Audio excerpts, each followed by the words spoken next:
আপনার স্ত্রীর সাথে আপনার মায়ের সাথে ঝগড়া লাগে, এটাও সত্য। আপনার মা বুড়ি হয়ে গেছে, কথার ব্যালেন্স ঠিক থাকে না, এটাও সত্য। আপনার মা গালাগালি করে, এটাও সত্য। আপনার মা আপনার স্ত্রীর উপরে জুলুম করে, এটাও সত্য। এখন আপনি করবেন কি? সাবধান, কি করবেন আমার কাছ থেকে শুনে নেন। মা যতই বেইনসাফি করুক, তারপরও আপনি তার পেটে ছিলেন। আল্লাহ কয় ওয়াহনান আলা ওয়াহানি ওয়া ফিসল, কষ্টের পর কষ্ট তোমার মা তোমার জন্য সহ্য করেছে। আর বাবা তো ঘুমায়ছিল, তোমার মা তো ঘুমায় নাই, পাখা দিয়ে তোমারে বাতাস করছে। শুধু তাই নয়, শীতের দিন তোমার মা মজার একটা ঘুম দিয়েছিল, তুমি ঘুমের ভিতরে প্রস্রাব করে দিয়েছিলে। ওই তখন তোমার তো বউ আর আহে নাই, তোমার শাশুড়ি দরদি নাই, শ্বশুর নাই, বন্ধু বান্ধব নাই। যেই মহিলাটা তোমারে পেটে রাখছে, ওই মহিলাটা বুঝতে পারছে তুমি প্রস্রাব করে দিয়েছ। এবার মা তোমার প্রস্রাবের খেতার ভিতরে নিজের পিঠটা লাগায় দিছে, তোমাকে বুকের উপরে শোয়াইয়া গরম কাপড় দিয়া ঢাকনা দিয়া রাখছি। খবরদার নেমুখ হারাম গাদ্দার, ওই মায়ের সাথে বেয়াদবি করবি না, বেয়াদবি করবি না। মা যদি পতিতালয়ের বেশ্যাও হয়, তারপরও মায়ের সাথে দুর্ব্যবহার করা নিষেধ করে দিয়েছেন কে? আব্বা যদি সমাজের ভিতরে সবচেয়ে নিকৃষ্ট মানুষ হয়, তারপরও তোমার বাপ পৃথিবীর সময় যদি বলে তোমার আব্বা খারাপ, তুমি বলবা তোমার আব্বা ভালো। তোমার আব্বা যদি অপরাধ করে, বিচার করবেন আল্লাহ, খবরদার তুমি বিচার করতে যাইও না। তোমার মা বাবা বুড়া বুড়ি হয়ে গেছে, গোপনে তাদের কাছে মাপ চাও, ক্ষমা চাও। রিদার রব্বি ফিল ওয়ালিদ, মা বাবা যদি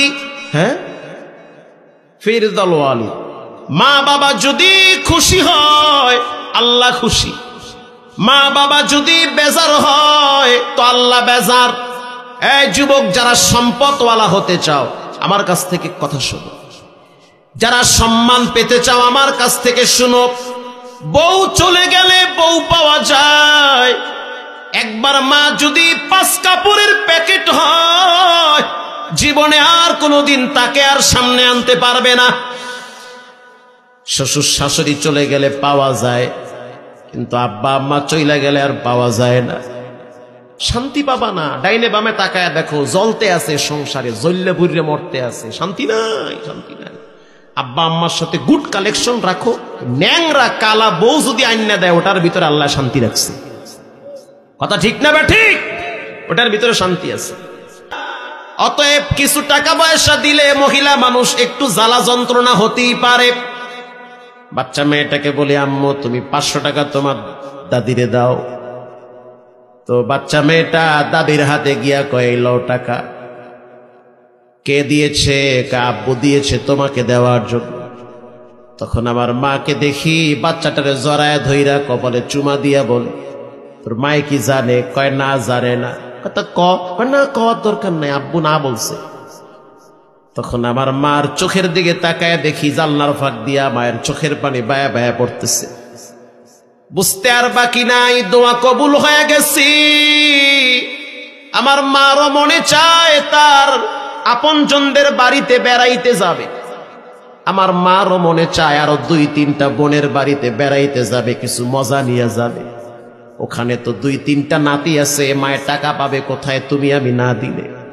তোমার ঘরে খায়, তোমার ঘরে থাকে, তোমার আব্বারে কেন টাকা দাও না? নিমুখ হারাম গাদ্দার। বয়স তোমারে ফুরিয়ে যাবে, একদিন বুঝবা কত ধানে কত চাউল। গোপনে টাকা দাও, 1 মণ ধান বিক্রি করে 1000-2000 টাকা আব্বার বাম পকেটে ঢুকায়া দাও। বলো, আব্বা আপনার মন মতো করে খরচ করেন। যেই দোয়াটা করবে, ক্যান্সার হয়ে মরবা না, স্ট্রোক করে মরবা না, হঠাৎ বিপদ হবে না। আরশের মালিক কঠিন মুসিবত থেকে নিজ কুদরতি হাতে তোমাকে বাঁচায়া দিবে। আব্বার দোয়া, মায়ের দোয়া কারেন্ট লাগে যাবে, লাগে যাবে। হে যুবক, সম্মান যদি পাইতে চাও, ইজ্জত যদি পাইতে চাও মা বাবার কদম ধরে থাকো। মা বাবা খুশি তো রব খুশি।